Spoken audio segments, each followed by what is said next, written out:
Hi everyone, আসসালামু আলাইকুম। আশা করছি আপনারা সবাই অনেক ভালো আছেন। আমরাও আলহামদুলিল্লাহ ভালো। আমি ফারহানা কবির অরিন। আজকে আমি আপনাদের সাথে সকাল থেকে রাত পর্যন্ত একটা ফুল ডে ব্লগ শেয়ার করছি। সচরাচর সকাল থেকে রাত পর্যন্ত আমি কি করে থাকি আজকে আমি আপনাদের সাথে সেটাই শেয়ার করব। আর আজকে আমি আপনাদের সাথে শনিবারের ভিডিওটাই শেয়ার করছি। তো আশা করছি আমার আজকের এই ভিডিওটা আপনাদের কাছে ভালো লাগবে। যদি ভালো লেগে থাকে, যারা এখনও চ্যানেলটি সাবস্ক্রাইব করেননি প্লিজ চ্যানেলটি সাবস্ক্রাইব করে নেবেন আর ভিডিওর মধ্যে লাইক দিতে একদমই ভুলবেন না। আর এখন আমি সকালের জন্য নাস্তা রেডি করছি। আর গত দুদিন ধরে আমার শরীরটাও তেমন একটা ভালো নেই, মানে অনেক বেশি মাথা ব্যথা করে মোবাইলটা তেমন একটা ব্যবহার করতে পারি না। শুধুমাত্র আমি ভিডিও শ্যুট করার সময় মোবাইলটা একটু ব্যবহার করে থাকি, নয়তো বা আমি খুবই কমই মোবাইলটা ব্যবহার করছি। প্রচুর মাথা ব্যথা করছে যার কারণে।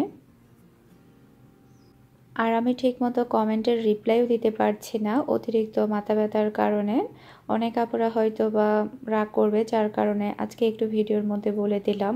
আপনারা সবাই আমার জন্য দোয়া করবেন।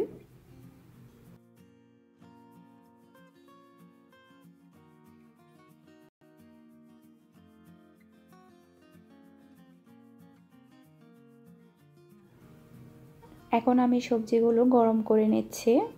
সবজিগুলো প্রায় গরম হয়ে এসেছে, প্লেটের মধ্যে নিয়ে নিচ্ছি। মিহির বাবা এখনও ঘুম থেকে উঠেনি, শুধুমাত্র আমার জন্য আর মিহির জন্য নিয়ে নিচ্ছি।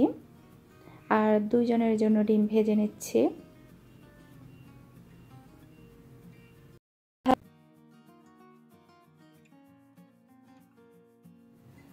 প্রথম ডিমটা একদম ভেঙে চুরমাচুর হয়ে গিয়েছে। আমি মনে হয় কালকে এটাতে রান্না করেছিলাম, ঠিক মনে পড়ছে না, যার কারণে আজকে ডিম ভাজা যাচ্ছে না। কালকে মাছ ভুনা করেছিলাম মনে পড়েছে আমার। এখন চাটাও বসিয়ে দিলাম। আমি আর মিহি নাস্তা খেতে বসে গেলাম। আর আজকে আমি আপনাদের সাথে সন্ধ্যার দিকে খুবই অল্প উপকরণ দিয়ে অল্প সময়ের মধ্যে তৈরি করা যায় এরকম একটা নাস্তার রেসিপি শেয়ার করব। আর সবাই অনেক বেশি পছন্দ করবে, একটু ডিফারেন্ট, আর আমার কাছে অনেক ভালো লেগেছে। আমি সব সময় ট্রাই করি অল্প উপকরণ দিয়ে তৈরি করা যায় এরকম নাস্তার রেসিপিগুলো শেয়ার করার আপনাদের সাথে। আর আপনাদেরও একটা চাহিদা থাকে যেসব উপকরণ ঘরের মধ্যে সচরাচর থাকে সেগুলো দিয়ে যাতে আমরা কোনো একটা নাস্তার আইটেম তৈরি করা যায় ভিন্ন ভিন্ন, ওইরকম চাহিদাটা থাকে। তো আপনাদের চাহিদাটা মাথায় রেখে আমি সন্ধ্যার দিকে খুবই মজাদার একটা নাস্তার রেসিপি শেয়ার করব। আর এদিকে আমার চাটাও হয়ে গিয়েছে। আজকের চাটা অসাধারণ হয়েছে। এই ধরনের এক কাপ সকালে যদি চা খাওয়া হয় শরীরটা একদম চাঙ্গা হয়ে যায়। আর সকালের চা ছাড়া, বিকেলের চা ছাড়া তো আমি চলতেই পারি না। আর মিহির বাবা একটা নতুন কাজে ইন্টারভিউ দিতে যাবে, তো যার কারণে আমি ওর একটা প্যান্ট আয়রন করেছিলাম সকালের দিকে। একটা মেয়ের কিন্তু সব কিছুই করতে হয়, সে দর্জিও হয়ে যায় অনেক সময় লন্ড্রিও হয়ে যায়, আবার বাচ্চা লেখাপড়ার ক্ষেত্রে আবার টিচারও হয়ে যায়। অলরাউন্ডার হতে হয় মেয়েদের, বিশেষ করে প্রবাসেই এই জিনিসটা। কি বলবো, আসলে মাঝে মধ্যে খুবই কষ্ট লাগে প্রবাসের জীবনটা।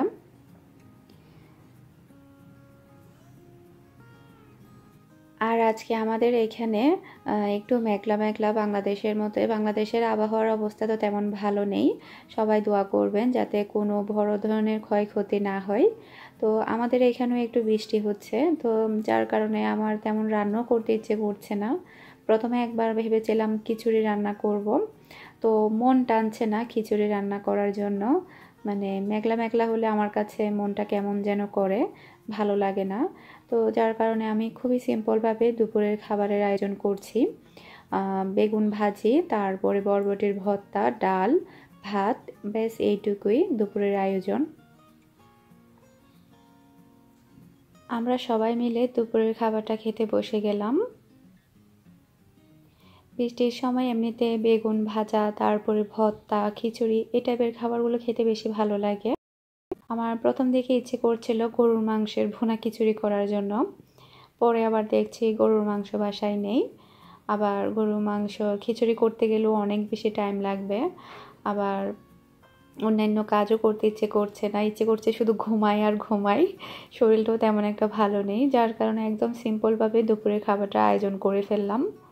তো ভর্তা করতেও আমার খুবই ঝামেলা মনে হয়, আমি খুব কমই ভর্তা করি, তো আজকে করলাম। তারপর এদিকে আমি শসা কেটে নিলাম, কয়েকটা লেবু, আর লেবু খাওয়া তো অনেক ভালো স্বাস্থ্যের জন্য। তো আমরা এখন সবাই মিলে দুপুরের খাবারটা খেয়ে নিচ্ছি খুবই সিম্পলভাবেই। মাঝে মধ্যে আসলে এভাবে সিম্পল খেতে ভালোই লাগে। আর বাংলাদেশের নিউজগুলো দেখলে তো আরও বেশি খারাপ লাগে, এখন যে অবস্থা যাচ্ছে। আমি তো শুধু খবরগুলো দেখছি বর্তমানে।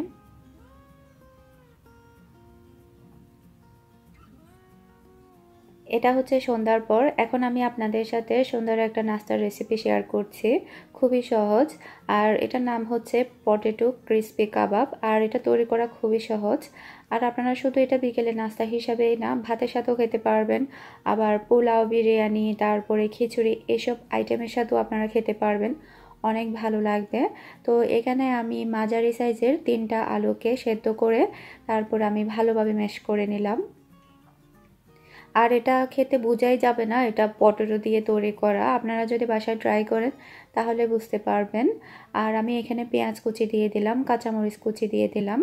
এখানে আমি 1/4 চা চামচের মতো মরিচের গুঁড়া, ধনে গুঁড়া, হলুদের গুঁড়া, তারপরে জিরে গুঁড়া, গোলমরিচ গুঁড়া, স্বাদ মতো লবণ, মানে সচরাচর গুঁড়া মশলা যা যা আছে আমাদের ঘরে অল্প অল্প করে আমি দিয়ে দিয়েছি এখানে। আর বড় চামচের 1 চামচ চালের গুঁড়া, আর চালের গুঁড়াটা দিতেই হবে, বাদ দেওয়া মোটেও যাবে না। একটা ডিম দিলাম। এখন আমি এটাকে ভালোভাবে মাখিয়ে নিচ্ছি। আর মিহির বাবাকে আমি এটা বলিনি যেটা আমি পটেটো দিয়ে তৈরি করেছি। ও যখন খাচ্ছিল তখন আমাকে বারবার জিজ্ঞেস করছিল যে এটা কি দিয়ে তৈরি করেছো, কি দিয়ে তৈরি করেছো, মানে অনেক ভালো লেগেছে ওর কাছে। আর আমি তো বলিনি মানে এটা কি দিয়ে তৈরি করেছি, আমি বলেছি এটা সিক্রেট, বলা যাবে না। তো ভালোভাবে মাখানোর পরে এখন আমি কাবাবের মতো শেপ দিয়ে দিচ্ছি। আপনারা একটু লক্ষ্য করুন আমি কিভাবে করছি। আর এটা আপনারা বাসায় অবশ্যই ট্রাই করবেন, সবাই অনেক বেশি পছন্দ করবে। আর আপনারা হয়তো বা দেখতেই পাচ্ছেন তেমন কিছুই লাগে না এটা তৈরি করতে, আর খেতে অসাধারণ। এখানে আমি সবগুলো পটেটো কাবাব তৈরি করে নিয়েছি, প্রায় অনেকগুলোই হয়েছে মাত্র 3টা পটেটো দিয়ে, ছোট সাইজের। এখন আমি কাবাবগুলো ভেজে নিব। কাবাবগুলো ভাজার জন্য এখানে আমি প্যানের মধ্যে পর্যাপ্ত পরিমাণ তেল দিয়ে দিয়েছি।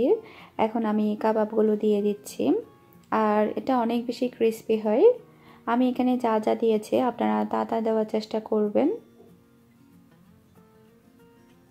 আর তৈরি করতেও খুব বেশি ঝামেলা হয় না, মানে পটেটোগুলো আপনারা বয়েল করলেন, এরপরে ম্যাশ করে তারপরে যা যা দেওয়ার আছে সেগুলো দিয়ে বানিয়ে তারপরে ভেজে নিলেই হয়ে গেল। তো একটা পিঠ যখন হালকা একটু মানে ভাজা হয়ে আসবে তখন আমি আলতোভাবে এটাকে উল্টিয়ে দিচ্ছি। আর ডিমটা আপনারা দেওয়ার চেষ্টা করবেন, যদি ডিমটা না দেন তাহলে দেখা যাবে তেলে দেওয়ার পরে এটা অনেকটা ভেঙে যেতে পারে। তো ডিমটা দেওয়ার ফলে এটা আর ভেঙে যাবে না তেলে দেওয়ার পরে। তো আমি এটাকে ব্রাউন কালার করে ভেজে নেব। আমি আবারও উল্টে পাল্টে দিচ্ছি, উল্টে পাল্টে দিয়ে তারপর আমি পছন্দনীয় কালার আসা পর্যন্ত ভেজে নেব।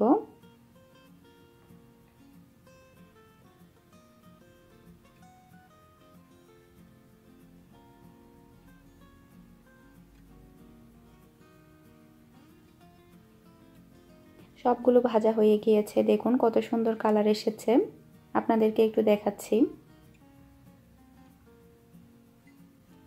এখন আমি সবগুলো কাবাব একটা প্লেটের মধ্যে উঠিয়ে নিচ্ছি। আর এটা ভাতের সাথে খেতেও অসাধারণ লাগবে। আমি তো সন্ধ্যার দিকে শুধু এই 5 পিসই ভেজেছিলাম, তারপরে রাতের দিকে আমি বাকিগুলো ভাত খাওয়ার সময় ভেজে নিয়েছিলাম। আর আপনারা চেষ্টা করবেন এই কাবাবটা গরম গরম খেতে, কারণ গরম গরম খেতে অসাধারণ লাগে।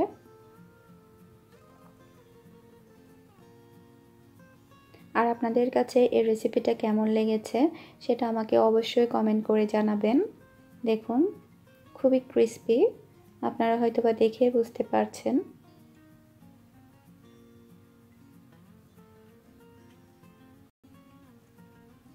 এখন আমি আর মিহি সন্ধ্যার নাস্তাটা করে নেব। মিহি বলছে খাবে না, কারণ কাবাবের মধ্যে আমি কাঁচামরিচ দিয়েছি, বলছে আমি খাবো না। আর একটা কথা, আমার বাসায় ধনেপাতা ছিল না, যার কারণে আমি কাবাবের মধ্যে ধনেপাতা দিতে পারিনি। আপনারা এটা অবশ্যই দেওয়ার চেষ্টা করবেন। ধনেপাতা দিলে আরও বেশি ভালো লাগবে। খুবই ভালো লাগছে কাবাবটা খেতে। মিহি শুধু সস খাচ্ছে, কাবাব খাচ্ছে না ভয়ে, কাঁচামরিচ আছে, ঝাল হবে সেই জন্য।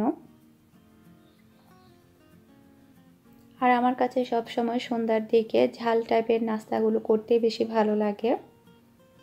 আর এখন যেহেতু প্রতিদিন মিহির হুজুর আসে, তাই একটা নয়তো একটা নাস্তা তৈরি করতেই হয়।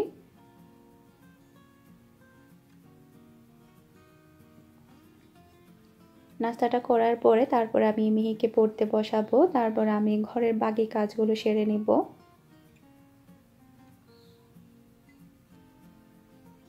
এখন আমি ঘরের মধ্যে ধূপ দিব। এখন যেহেতু শীতকাল আসছে, প্রতিদিনই ধূপ দিতে হবে। আর শীতকালের সময় মশাটা একটু বেশি হয়, অলরেডি একটা দুইটা মশা দেখা যাচ্ছে ঘরের মধ্যে। আর গরমকালে তো মশা মাছি এগুলো কিছুই থাকে না, এসি চলে তো, যার কারণে ওরা ঠান্ডায় থাকতে পারে না, মশার মাছিগুলো শুধু শীতকালেই হয়। তো আর আমি এখন কারেন্টের তারটা লাগিয়ে দিলাম, এরপরে কয়লা দিলাম, তারপরে ধূপ দিয়ে দিচ্ছি। আর অ্যারাবিয়ানরা তো প্রতিদিন দিবে, শীতকাল গরমকাল এগুলো তো কিছুই দেখবে না, মানে সকাল সন্ধ্যা দুইবার ধূপ জ্বালাবে ওরা ঘরের মধ্যে। আর ধূপ জ্বালালে কি হয়, মানে ঘরে জীবাণুও থাকে না।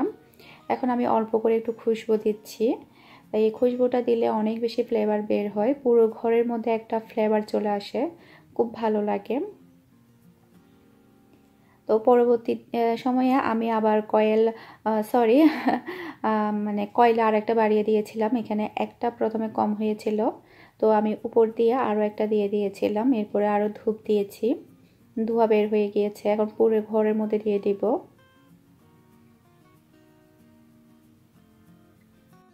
মিহিকে তো আমি পড়তে বসিয়ে দিয়েছি, ওকে পড়তে বসানোর পরে আমি পুরো ঘরটা ক্লিন করেছি, তারপরে ঝাড়ু দিয়েছি, এখন আমি ঘরটা একটু মুছে নিচ্ছি।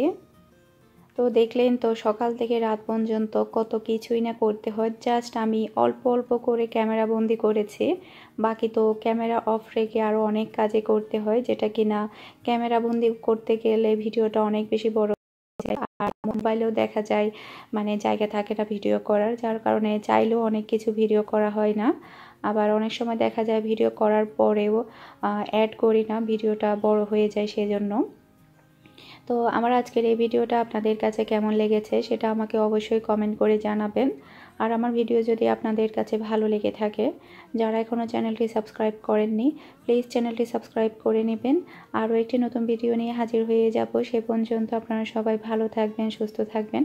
আজকের মতো বিদায় নিচ্ছি। আসসালামু আলাইকুম, আল্লাহ হাফেজ।